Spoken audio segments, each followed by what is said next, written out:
saya tanya Tuhan Yesus. Saya lihat Tuhan Yesus yang muka itu bercahaya. Dan saya tanya Tuhan Yesus, Tuhan Yesus, di dunia saya nonton film Tuhan Yesus itu disalib. Apakah betul?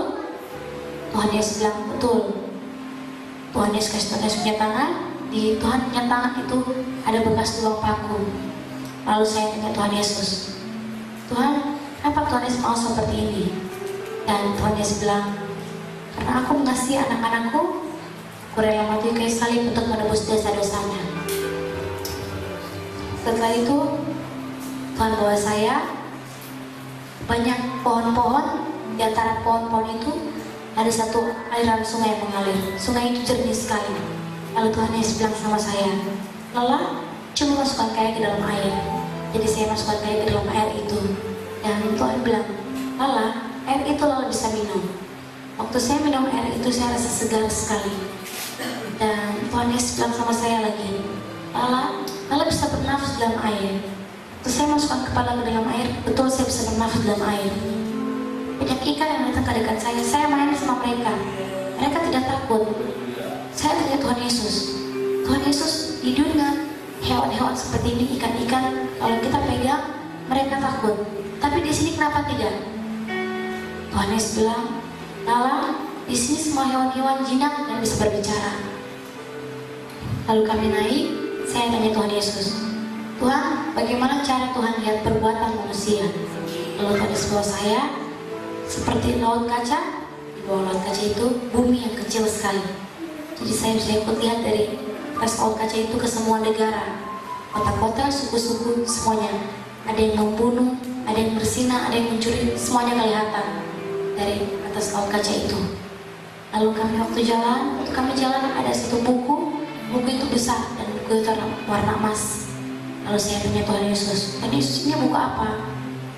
Tuhan Yesus bilang, ini buku kehidupan. Setelah itu kami mulai jalan. Waktu kami jalan ada satu pintu yang terbuka. Di dalam ruangan itu ada satu meja yang panjang. Meja itu tidak ada ujungnya, panjang sekali.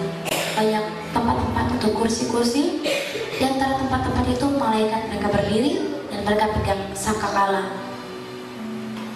Setelah itu kami jalan, saya lihat banyak tempat-tempat, rumah-rumah. Di antara rumah-rumah itu ada satu rumah yang pintunya terbuka. Lalu saya bilang Tuhan Yesus, saya bisa masuk? Tuhan izinkan saya masuk.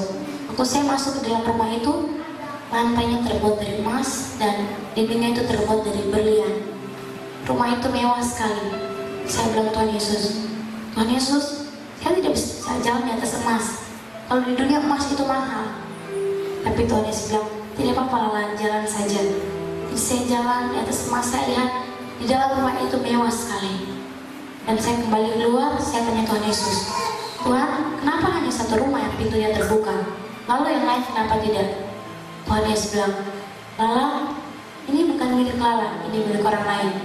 Jika mereka masuk surga, mereka berhak untuk masuk dalam tempat-tempat ini. Setelah itu, Tuhan bawa saya dan Tuhan sampaikan kepada saya, Lala, agama Katolik tidak boleh menyembah Bunda Maria. Bunda Maria itu sementara menangis. Kenapa kalian sembah saya? Saya tidak berkuasa. Yang kalian harus sembah Yesus Kristus, Dia yang berkuasa. Dan sekali lagi, ini pesan Tuhan yang harus saya sampaikan. Apa yang Tuhan sampaikan, ini juga yang saya sampaikan. Saya tidak bisa tambahkan dan saya tidak bisa kurangkan. Dan Tuhan sampaikan, agama Katolik itu mereka terhipnotis dua dewa. Satu Mergala penguasa udara, Rosario penguasa laut. Setelah itu Tuhan Yesus bilang sama saya, Lala, ikut Tuhan Yesus ke suatu tempat. Lalu Tuhan gendong saya, kami keluar dari surga. Kami masuk satu terowongan lagi. Terowongan itu lebar sekali. Waktu kami masuk dalam terowongan itu saya rasa panas. Tempat yang kami mau pergi adalah neraka. Saya bilang, Tuhan Yesus, saya tidak mau masuk, saya takut. Tapi Tuhan Yesus bilang, Lala harus masuk. Dan Lala bisa lihat supaya Lala sampaikan kepada seluruh umatku di dunia bahwa surga dan neraka itu ada. Lalu kami masuk. Neraka itu bau, panas, mengerikan sekali. Dan waktu kami masuk dalam neraka, setan-setan macam-macam, mereka pegang trisula. Mereka lihat Tuhan Yesus, mereka semua sujud, mereka takut. Lalu kami jalan. Waktu kami jalan, di dalam neraka itu ada satu sumur. Di dalam sumur itu banyak sekali orang berteriak. Lalu saya punya Tuhan Yesus. Tuhan Yesus bisa lihat, Tuhan Yesus pegang saya punya tangan, dan saya lihat ke dalam sumur itu.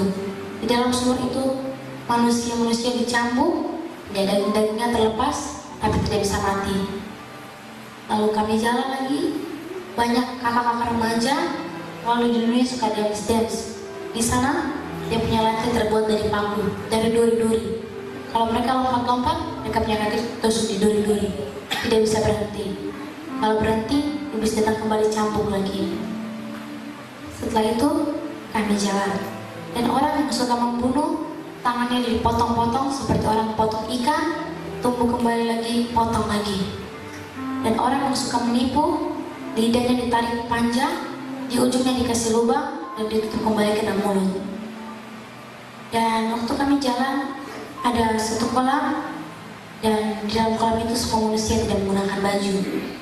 Dan di atas kolam itu ada meja, di atas meja itu ada buku. Di dalam buku itu ada tulisan persinahan. Jadi semua manusia itu ada ular besar masuk dari kelamin, keluar dari telinga, masuk dari mata. Itu orang yang suka berzina. Ular siksa mereka. Terus kami mulai jalan, dan satu orang perempuan, Tuhan Yesus bilang sama saya, perempuan itu suaminya bawa parfum dari luar negeri. Dia sombong, akhirnya masuk dalam neraka. Dan saya lihat dia buka, dia punya parfum, dia kasih tumpah ke seluruh tubuh. Lalu dia punya kulit itu terkupas-kupas. Setelah itu waktu kami jalan, ada dua orang anak remaja. Tuhan Yesus bilang sama saya, mereka ini dua orang bersaudara. Di dunia mereka suka bertengkar. Akhirnya mereka masuk dalam neraka. Yang kakak pegang pisau, yang adik pegang pisau. Mereka baku tusuk dengan pisau. Itu dua orang bersaudara yang suka bertengkar. Lalu waktu kami jalan, saya ketemu dua orang artis dunia di sana. Pertama saya ketemu satu pakai kacamata dan rambutnya panjang. Terus dia bicara dengan bahasa yang saya tidak mengerti. Tapi Tuhan Yesus artikan bahasa itu, saya juga bisa ikut mengerti. Dia panggil Tuhan Yesus, tapi Tuhan tidak perlu sama dia. Akhirnya dia bilang, Tuhan Yesus pengecut. Dan dia bilang sama saya, kau tunggu, jika masuk dalam tempat ini aku akan bunuh kau. Terus dia kasih keluar lidah sama Tuhan Yesus dan saya. Dan api mulai kembali bakar dia, ulat-ulat bahkan dia punya tubuh. Dan Tuhan Yesus bilang sama saya, artis itu adalah John Lennon. Dan kami mulai jalan lagi. Waktu kami jalan, saya kenal satu orang artis dunia ini. Dia goyang di atas lantai berpaku itu Michael Jackson. Ulat-ulat sudah makan dia punya tubuh, api sudah bakar dia. Setelah itu, waktu kami jalan, ada satu orang laki-laki. Lalu saya tanya Tuhan Yesus, Tuhan Yesus itu siapa? Tuhan Yesus bilang, itu seorang hamba Tuhan. Lalu saya bilang, Tuhan Yesus, kenapa hamba Tuhan bisa masuk dalam neraka? Tuhan Yesus bilang, aku menyuruhnya untuk sampaikan pesan-pesan kepada seluruh umatku di dunia, tapi dia tidak sampaikan. Akhirnya dia masuk dalam neraka. Lalu dia panggil Tuhan Yesus, tapi Tuhan Yesus tidak perlu sama dia. Dan Tuhan bilang sama dia, siapa engkau? Aku tidak mengenalmu. Setelah itu kami mulai kembali. Kami kembali di dalam surga. Jadi hari Rabu dari jam 10:30 malam sampai jam 6 pagi, Tuhan bawa saya, menunjukkan saya surga dan neraka. Setelah itu saya kembali, dan hari Kamisnya Tuhan tanya saya, Lala sudah disampaikan? Saya bilang belum Tuhan Yesus. Tuhan Yesus bilang, cepat, sedikit lagi aku akan datang. Aku tidak mau hanya umat Kristen dan Katolik saja diselamatkan, tapi Hindu, Buddha dan Islam juga perlu diselamatkan. Setelah itu Tuhan tunjukkan saya jam surga. Jarum pendek di satu angka, saya tidak bisa angka berapa. Dan jarum panjang sedang menuju ke jarum pendek. Jika jarum panjang pas di jarum pendek, waktu habis Tuhan Yesus datang. Tapi jarum panjang itu sudah pas di jarum pendek, tinggal menunggu detik. Dan beberapa hari kemudian, Tuhan tunjukkan saya detik itu sudah pas antara jarum panjang dan pendek. Tapi Tuhan masih tambahkan sedikit lagi. Lalu saya tanya Tuhan Yesus, Tuhan, kenapa Tuhan mesti tambahkan sedikit lagi? Tuhan Yesus bilang, karena aku mau semua anak-anakku diselamatkan dan dipulihkan. Setelah itu Tuhan pimpin kami di Papua, kami ke Wamena, kami ke gereja Katolik, kami ke masjid, kami ke pura, kami ke Timika, dan dari Wamena Tuhan sampaikan kami harus ke Bali. Dan Tuhan buat mujizat-mujizat yang nyata sekali. Setelah itu kami kemarin juga bukan karena kebetulan, dan kami tim yang mengalir. Kalau Tuhan suruh kami, baru kami jalan. Kami sama sekali tidak punya uang tiket, tapi kami percaya kalau Tuhan yang suruh, Tuhan akan campur tangan. Jadi kami kemari, sama sekali kami tidak punya uang, tapi karena Tuhan yang suruh, kami percaya dengan iman. Kami kemari juga bukan karena kebetulan, tapi Tuhan yang suruh kami. Karena Tuhan mau semua umat Tuhan yang dipulihkan dan diselamatkan. Bukan Kristen dan Katolik saja yang diselamatkan, Hindu, Buddha, dan Islam juga perlu diselamatkan. Setelah itu, saya bersyukur Tuhan Yesus baik. Meskipun saya punya bapak tidak ada, tapi saya yakin Tuhan selalu temani saya. Tuhan selalu bersama-sama Tuhan, jadi saya punya orang tua. Dan saya bersyukur juga Tuhan baik. Tuhan berkumpul kembali, Tuhan bersama-sama, dan kami semua berkumpul di tempat ini semua karena Tuhan Yesus. Dan terima kasih buat semuanya, buat kesempatan undangan dan buat kami tim untuk saya bersaksi di sini. Dan ini bukan karena kepintaran, kehebatan kami semua, karena Tuhan Yesus. Dan kami akan pulang, kami akan kembali ke Papua, tapi kesaksian saya tetap tinggal dan lakukan. Ini pesan Tuhan, dan di pesan ini saya tidak tambahkan dan saya tidak kurangkan. Tuhan mau kita semua diselamatkan dan dipulihkan. Dan sebelum Tuhan Yesus mau pakai saya, Tuhan bilang sama saya, Lala harus aku lakukan. Jadi saya baptislah, setelah itu Tuhan Yesus pakai saya sampai sekarang. Dan Tuhan mau kita semua lakukan apa yang Tuhan Yesus lakukan. Jangan Alkitab, Tuhan Yesus dia suruh untuk kita baptis seperti Tuhan mau kita lakukan apa yang Tuhan lakukan, yaitu baptislah. Dan sebelum Tuhan Yesus pakai saya, Tuhan bilang sama saya, Lala, lagu-lagu dunia dan HP harus dihapus, karena itu tidak membangkitkan iman. Sebaiknya lagu-lagu rohani. Jadi untuk kakak remaja, kakak muda di sini, lagu-lagu dunia di HP harus hapus.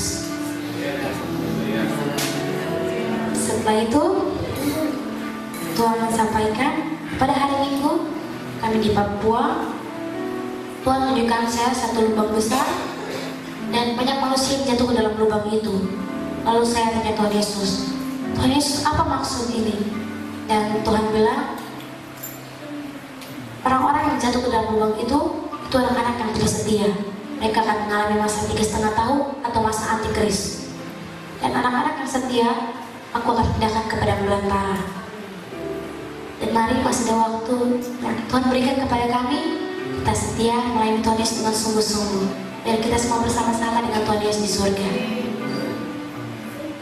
Dan Tuhan, untuk kedua kalinya Tuhan mau saya, dan Tuhan tunjukkan keadaan surga yang sudah berbeda. Semua malaikat sudah bersiap-siap untuk meniup sangkakala. Dan di atas meja pesta perkawinan anak domba itu sudah tersedia alat-alat atau tempat-tempat makan, dan semuanya sudah siap. Lalu Tuhan bawa saya ke neraka, dan iblis sudah keluar dari lubang neraka. Dia berdiri di depan pintu neraka. Dia pegang gembok yang besar sekali dan rantai. Lalu saya tanya dia, tunggu apa kau di sini? Lalu dia bilang, aku menunggu anak-anakku. Dan Tuhan suruh saya bilang, ini tahunnya Bang, semua anak-anak yang kau tahan akan dibebaskan. Amen. Jadi Tuhan tunjukkan saya keadaan surga yang sudah sangat-sangat berbeda. Sedikit lagi Tuhan akan datang. Jadi masih ada waktu yang sisa, kesempatan yang sisa ini pada kita melayani Tuhan Yesus dengan sungguh-sungguh. Terima Yesus, buka hati sungguh-sungguh. Dan mungkin dan hari ini dan hari yang akan datang ke depan ada pencurahan Roh Kudus. Mari buka hati sungguh-sungguh supaya kami semua diurapi. Terima kasih buat kesempatan. Semoga dengan kesaksian ini kita semua diberkati.